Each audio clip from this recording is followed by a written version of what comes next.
noneho ukeneye ko baguhereza ingabo zo kukurinda, ko Imana ikohereza ngo abamarayika abato n'abanini bo kukurwanirira. ese ubundi izo ntambara zawe ushaka ko Imana ikurwanirira ni iki cy'Imana ubitse iki cy'Imana ku buryo Imana ishobora kukoherereza ingabo nini niba yaguze zikurwanira? twongeye tubahaye ikaze bakunze Bazibuka TV. Nk'ibisanzwe rero amazina yacu nitwa Neza Daniel. Abari mu gihugu cyacu cy'u Rwanda, amahoro n'imigisha by'Imana bikomeze gusakara mu mitima yanyu. Abari mu gihugu cya Zambia mwuka bwanji muri bwanji, jamene nifuna kuba punzisa tapeste tuyamikire Mulungu. Ukagona usiku ukauka kuseni ukaona vonse bisebenza mendo manja muromo kukamba bimakambika bwino bwino kuyenda mutama yenda bwino bwino tapeste ni kuyamikira Mulungu. So message ya rero vonse tusebenza kwa mene tuyenda kwa mene tunkara vonse tumashimika everywhere Mulungu pasogoro. Rero mu by'ukuri mu gitondo nk'iki ngiki amahoro y'Imana akomeza agambye mu mitima yanyu. Ikintu uyu munsi nifuje kubasangiza cyangwa se nifuje ko twaganiraho, ndifuza ko twaganira mu gukora kw'Imana no gushaka kwayo n'imirimo yayo muri rusange. Ese mu by'ukuri hari ibintu waba uzi mu matorero y'iyi minsi cyangwa amadini bisa naho ari nk'ikinyoma? Nabyita ko ari ikinyoma, kuko uyu munsi ndagira ngo nkwereke ibintu bisa naho ukora cyangwa se wenda ukabona bikora ariko ukabikora utabizi. Mu by'ukuri wowe ukabikora wabonaga ko ari ibintu bizima, ubona ko nyine nta kintu bitwaye, ukavuga ati ndi mu murongo muzima, ariko mu by'ukuri ukaba utabifiteho amakuru ahagije. Rero icya mbere nagira ngo duhereho, nagira ngo duhere muri ya nzira dusengamo, kwa kundi dusenga. Nimvuga gusenga ntiwumve kujya mu iteraniro, ya masengesho dukora igihe wenda tugiye mbere y'uko tujya ku mafunguro, mbere y'uko tubyuka, mbere y'uko tujya mu buriri, cyangwa se na ya masengesho dukora turi hehe, turi mu rusengero mu nzu yitiriwe Imana. Rero mu by'ukuri ari amasengesho ntekereza ko tuyakora nabi, ntekereza ko harimo ibintu bimwe na bimwe tuvuga ariko nyamara tutabashije kubisobanukirwa, tutabashije kumenya ngo se ibi bintu tuvuze ni ibiki, bimaze iki, cyangwa se mbese tumeze nk'aho tubivuze gusa kuko twaje tubisanga. Rero turamutse turebye tukareba mu misengere yacu, tukareba mu mivugire yacu, harimo ikibazo. Ese wakwibaza ngo ni ikihe kibazo kirimo mu gusenga? Ubundi imbere ya byose twebwe abarokore, abitwa ko turi abarokore, abiyita ko barokowe, bakiyita abana b'Imana, hari n'abo usanga bari kwita ngo ni abakristo. Nta mukristo muri ino si waboneka, ntawe, nta mukristo, ahubwo twebwe turi abantu ba Kristo. Icyo nacyo kiri mu gice gisa n'aho ari ukutubeshya, kuko uyu munsi nituramuka twiswe ko turi abakristo, mu by'ukuri tuzaba tuvuze ngo nta cyaha dufite, nta nenge dufite. Ubwo muri make tuzaba turi intungane, kandi Imana yavuze ngo nuramuka wiyise intungane uzaba uri umunyabinyoma. Muri ino si umuntu wese wakwita ko ari umukristo, igihe azaba ari umunyabinyoma. Mu by'ukuri rero twebwe ntabwo turi abakristo, ahubwo turi abantu ba Kristo. Urabona nk'iriya ndirimbo ivuga ngo njye ndi umukristo, nzahora ndiwe mu bintu byose kugeza gupfa. Nta muntu washobora muri ino si kuba umukristo. Turi mu isi ntabwo byakunda, ariko twe twashobora kuba be tukaba abakristo, ahubwo ntituba abakristo. Ndibuka ko Zakayo yigeze kubwira Yesu ngo ni mwiza, amuhamagara ngo umwiza. Noneho Yesu aramubaza ati ni iki gitumye unyita umwiza? Umwiza ari umwe, umwiza ari Imana. None twebwe twabaye abakristo, twebwe twabaye abakristo. Rero tugarutse kuri icyo kintu cyo gusenga, mu by'ukuri tujya dusenga ngo Mana, tukavuga ibyo twishimira, tukavuga ni wenda nimba turimo no kwicuza, nimba turimo no kwihana, byose tukabivuga, byose tukabyatura. Noneho tukaza kugera ku gice kivuga ngo Mana unyoherereze ingabo nini n'intoya zihagurukire kurwanira. ese mu by'ukuri yewe mu Kristo we, yewe muntu wa Kristo we, ni iki kigutera kubwira Imana ngo ikoherereze ingabo nini n'intoya zihagurukire kukurwanira? Reka tureke iby'Imana turebe ibya hano mu isi turebesha amaso. Reka dufate wenda nko ku bayobozi, tuvuge nk'abasirikare cyangwa se abapolisi cyangwa se n'abandi bose bakomeye. Ese ni uwuhe musirikare wigeze ubona adafite iranka, cyangwa se umupolisi uwo ari we wese udafite iranka bigeze bahereza ama escort ngo amurinde? Ni uwuhe wigeze ubona ufite ama escort nta maranka afite? Ese ari amaranka bayabahera iki? Kuki bose baba batayafite? Ari amaranka rero ni uko hari ibyo baba barakoze, cyangwa se hakaba hari ubumenyi bafite ku bintu runaka, noneho bigatuma babahereza titire y'ubuyobozi. Noneho ari nacyo gituma bakora iki? Babahereza n'ingabo zo kubarinda, bakabahereza ama escort.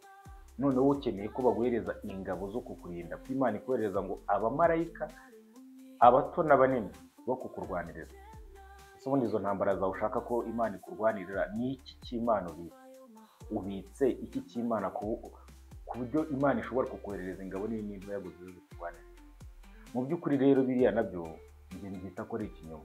Urabizi neza ko udakijijwe neza, urabizi neza ibyo ujya ukora tutareba, urabizi neza, cyangwa se njye ndabizi neza ibyo njya nkora mwe mutareba. Ndabizi ko ntukana, ndabizi ko ndwana, ndabizi ko nkora ibiki, mbese ya mafuti yose ko nyabamo. Ariko narangiza nkasenga nkabwira Imana ngo Mana unyoherereze ingabo nini n'intoya zihagurukire kundwanirira. Njye ni iki mbitse cy'Imana ku buryo Imana ishobora kunyohereza ingabo nini n'intoya ngo zize zindwanirire? Ni iki mbitse cy'Imana? Hahandi ngomba kuvuga ati Imana mbitse iki? None kuba mbitse iki kugira ngo aya makuru atajya hanze cyangwa se bitagenda uko, kugira ngo ibyo mbitse byawe bigomeze birindwe, nyoherereza ingabo nini n'intoya zihagurukiye kundwanirira. Noneho rero tugarutse muri ino si turimo, buriya umuyobozi uwo ari we wese uzabona afite ama escort, afite abantu bamugaragiye, uriya hari ibintu aba abitse. Nimba ari umuyobozi w'igihugu runaka, cyangwa se nimba ari undi muntu wo mu gihugu ariko nawe ufite titire cyangwa se afite ibyo akora mu gihugu runaka, ukabona afite abamugaragiye, nuko aba afite ibintu abitse, nuko aba afite ibintu azi. None wowe uzi iki gituma Imana yohereza ingabo nini ngo zize kugupfira? Nini n'intoya, ni icyo ufite cyatuma Imana yohereza ingabo nini n'intoya ngo zize kurwanira? Rero mu by'ukuri hari ibintu dusenga, hari n'ibintu dusaba, noneho rimwe tutanasubizwa tukagira ngo Imana ntabwo yabyumvise. Imana irumva, yumva gusaba kwacu, ahubwo dusaba nabi. Imana ukayibwira ngo Mana ukayibwira Imana ati Mana ndakwinginze, nta mafunguro mfite, nta nzu mfite, amamodoka, ugasanga turi kwisabira. Kandi mu by'ukuri Imana yaravuze ngo mushake ubwami bw'Imana no gukiranuka kwayo, ibindi ni inyongera. Noneho twebwe turimo turasaba inyongera, kandi nyamara yaravuze ati byose, icyubahiro n'ubutunzi byose, n'amafeza n'izahabu byose biri iwanjye. Twahawe umurongo ngenderwaho, cyangwa se tweretswe uko tugomba kubigenza kugira ngo duhabwe bya bindi dukeneye. Ariko ntabwo dushaka gukora bimwe tugomba gukora kugira ngo tubone natwe ibyo dukeneye, ahubwo turimo turashaka ibyo dukeneye nta n'icyo twakoze. Nimba Imana ubwayo yarivugiye ngo ibyo kurya byanjye ntabwo nzabihimbwa, nuko yari ibizi neza ko hari abantu bashaka umugisha batakoreye, bashaka ibintu nyine bameze nk'aho batigeze bakorera. Avuga ati ibyo kurya byanjye ntabwo nabihimbwa. None twebwe rero turimo turashaka ko Imana itugirira neza, ikadukorera ibyiza, ariko twe turi gukora ibi. Mu by'ukuri nta kintu Imana idusaba gukora, kuko nta na kimwe, kuko tubwirwa ko ibiganza byacu byanduye, nta kintu na kimwe twabasha gukorera Imana. Ahubwo icyo Imana idusaba ni kimwe, ni ukureka, ni ukwibuza ingeso mbi, ni ukureka kamere zacu mbi. Nta kintu Imana idusaba gukora, ahubwo idusaba kureka. Mbese niba Imana idusaba kureka ntitureke, nyuma tukayibwira ngo Mana dukorere ibi, ubundi mu by'ukuri twakagombye kugira ibyo tureka, noneho tukabona n'ibyo dusaba. Kuko ntabwo Imana izaha umugisha amasengesho, ntabwo Imana iha umugisha amasengesho cyangwa se ibindi bintu byose. Imana yaravuze ngo nzaha umugisha imirimo y'amaboko yanyu. ibindi byose wakora, ibyo uko wasenga ko ariko kose, gusenga ni byiza, ariko menya ngo ndimo ndasaba. Ese ubundi ni gute umuntu yifata tukajya twirirwa dusaba ibintu dufite hano? Ubundi tugomba gusaba ibintu tudafite, noneho ibyo tudafite bitugezeho tumenye uko tubyaza umusaruro ibyo dufite hano, kuko Imana yaguhaye umugisha iguha n'ukuntu uwo mugisha uzawukoresha. Rero twebwe turimo turisagira n'ubundi ibyo dutuwe dufite. Rero irindi sengesho njya mbona dusenga ridakwiriye abantu b'abakristo, ridakwiriye, mbona ridashamaje, ni kwa kundi dusenga wenda tugiye nko ku meza, tugiye ku mafunguro, Data turagushimira aya mafunguro duhaye, Data tugirira uko, Data aya mafunguro atunga imibiri, Data tubonewe no kugusaba amafunguro atunga ubugingo, Data n'abatagize icyo babona turakwinginze ngo ugire uko ubigenza, turakwinginze ngo bigende uko bigenda. Urimo urasenga uribwira ngo usengeye na babandi badafite icyo babonye. Siko bimeze. Ati na babandi badafite, na babandi batagize icyo babona, Nyagasani ubagenzeze neza kugira ngo ejo n'ejo bundi baze bavuga uko nuko. Kandi nyamara ikidori giteye ubwoba ndetse giteye n'agahinda, harimo wenda bose pe ntago wabasha kubahaza, ariko harimo bamwe muturanye uzi neza ko wenda baburaye, ariko urimo bavuga ngo Imana ngo ejo nabibagire neza cyangwa se ngo ibacire inzira ngo nabo babashe kuronka amarariro cyangwa se amaramukiro, mbese babashe kubona ibitunga umubiri.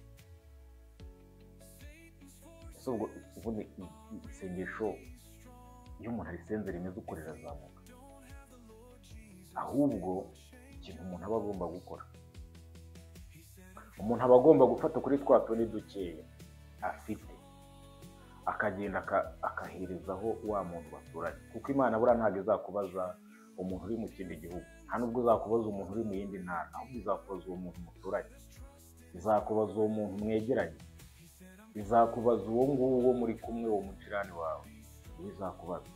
Bivuga ngo nanjye niwe izambaza, ntabwo izambaza uri kundeba uri iriya cyangwa uri hariya, izambaza uyu twegeranye, mubwira ati ko wasengaga ngo Mana ngo ibi n'ibi ngo na babandi batagize icyo babona, kandi hari ibyo wariye bikanasigara, kuko ibi wasigaye utabibahaye, none ukavuga uti rero Data ibyo nari mfite mbihaye abantu bawe, nenda kwinginze umugisha cyangwa se gira ikindi kintu nkorera, cyangwa se mbese ukamera nkaho uri nushaka kubyite kuyishyura, noneho turebe kitagira ikindi kintu ukora. Icyo kintu gisa naho cyafashe imitima y'abantu, gifata ubwonko bw'abantu, kiragenda nyine kiba ikintu kimeze nkaho mbese nabyita ko ari nk'umuntu ko aba asengeye abandi bantu, mbese ngo ubwo ni umuntu w'Imana, ni umuntu utunganye, ngo umuntu oya. Gukorera Imana ntabwo bivuze ngo genda utange ibyo ufite byose usigariraho, ariko nanone gukorera Imana ntabwo bivuze ngo uzarindira ngo ibintu ngo bibe byinshi ugire ibyo utanga. Dukeya duhari bari gukoresha, kuko Imana ntabwo izakubaza ngo kuki uriya muntu wamuhaye bike kandi nawe ufite bike, ahubwo niterwa ishema n'ibyo uri gukora, ikabona irifuza ko noneho wakora ibirenze, izaguha imbaraga n'ubushobozi ndetse n'inzira n'uburyo bwo kubikoramo. Ariko uyu munsi nshuti bene Data bavandimwe, nta kindi dufite cyo gukora, nta kindi dufite cyo kuvuga, nta kindi dufite cyo kwireguza na kimwe. Dukorera Imana bigishoboka, kubaha Imana bigishoboka, kuko uko byagenda ko ariko kose icyo dusabwa ni kimwe. Icyo dusabwa ni ukumenya ngo ese inzira turimo cyangwa se umurongo turimo, turi mu murongo muzima. Ubundi njye ntabwo biri ngombwa ko nza kukwereka ko nakijijwe, nawe ntabwo biri ngombwa ko uza kumbwira ko wakijijwe. Oya, twe gukizwa byo kugira ngo abantu babone ko dukijijwe, twe gukizwa byo kugira ngo twereke abantu ko dukijijwe, ahubwo twebwe dukizwe twemezwe n'imitima yacu ko dukijijwe. Umutima wanjye unyemeza ko dukijijwe, sibyo? Unyemeze ko ndi umuntu wa Kristo, nawe umutima wawe ukwemeze ko uri umuntu wa Kristo, ko ukijijwe, utungane ku gato n'akanini. nanjye ntungane ku gato na kanini. Noneho n'ubundi imanza zo ntizizabura mu isi, ibirushya n'ibigerageza ntibizabura mu isi, kuko na Yesu umwana w'Imana baramusuzuguye, bagize iki. None se njye mwana w'umuntu nzaza kukwemeza gute ko nakijijwe, ko ndi umurokore cyangwa se ko ndi umukristo nk'uko bavuga ngo abantu ni abakristo kandi ari abantu ba Kristo? Ibyo bintu nzabigenza gute? Ahubwo ngewe ikintu mbona cyiza numva ko ngomba gukora, nashishikariza n'umuntu we wese, we n'umutima we n'ubugingo bwe, ni we ubwe ugomba kubyimenyera, akavuga ati yewe nshingiye kuri ibi, ku by'Imana yakoze, kuri ibi n'ibi, ngewe ibi by'ingeso mbi ndabyibujije, ibi bimeze uko ndabyibujije, ngewe singomba gukora ibi, ahubwo ngomba gukora ibi kuko ari iby'Imana ishaka. Mu by'ukuri aho ngaho nibwo uzaba ukijijwe nyakuri. Ariko nukizwa kugira ngo nkubone, nkakizwa kugira ngo umbone, ni bya bindi tuzaba turimo tubeshya, tuzaba turi abanyabinyoma.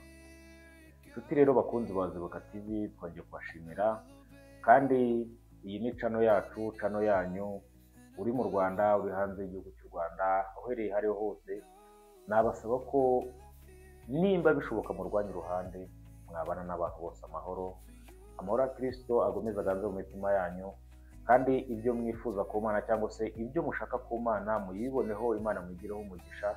Hamwe n'ibyo rero tuzasubira mu nyigisho z'ubutaha.